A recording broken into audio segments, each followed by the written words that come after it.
Chasidic Father and Son. When Yitzchak Shah left Minsk and returned to his hometown Kharkiv, he continued his studies under Rabbi Yisrael Yosef, the local Maggid, who also, for a period, conducted a yeshiva there. Rabbi Yisrael Yosef, together with Rabbi Nissen and some others, had paid several visits to the Baal Shem Tov, and thus it was that the latter's teachings reached Yitzchak Shah too. Baruch, who was most interested in studying his friend Yitzchak Shah, was very impressed with the interest and friendship the latter showed the humble veterinary. It was something that nobody else would be likely to do, and he recognized that Yitzchak Shah was following a line entirely original.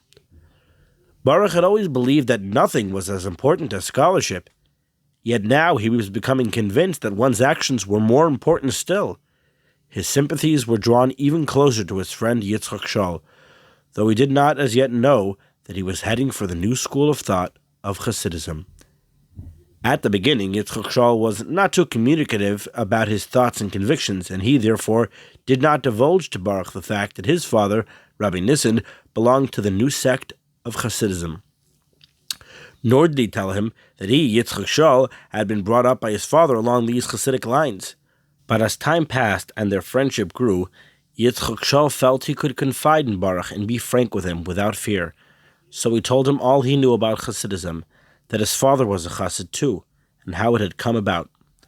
Rabbi Nissen was born in Babroisk, and when he was 16 years old, he was already one of the outstanding pupils of Rabbi Shalom Tzvi's yeshiva in his native town.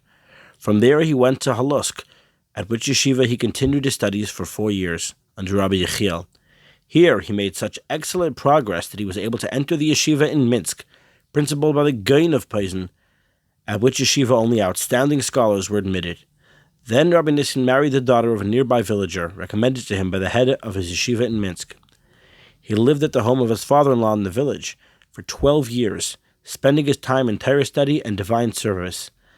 Then his wife became ill and died, so he returned to Minsk, where he received a very warm welcome from his old teacher, Rabbi Yechiel, who had taken over the leadership from the Gaon of Posen both at the yeshiva and Beis Din.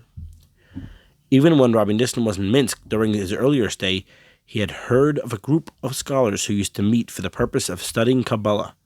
He had taken all possible trouble to find out where they were, and after much effort, managed to be admitted as one of them. Rabbi Yechiel was their rabbi. Rabbi Yechiel expounded the theory of reincarnation, submitting that the souls of all our Tanaim and Amoraim, Geonim, and saints of all times, beginning from Adam and including the souls of the patriarchs and matriarchs, our prophets, and all the others mentioned in the Tanakh, Talmud, and Zohar, all were reborn and existed in persons living in our generation. Thus, he argued, through this reincarnation there was a direct link between the generations of old and those of our present day. All the members of the group believed that Rabbi Yechiel had received this information through the prophet Elijah, who had revealed to him the secret as to which souls had been reincarnated in people living at the moment.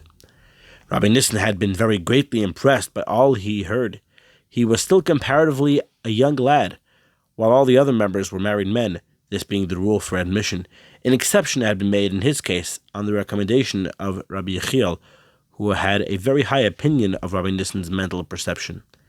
After Rabbi Nissen had married and gone to live in the village, he had given up this study of Kabbalah, as Rabbi Yechiel had advised him that this study should not be undertaken unless under the guidance of an authority.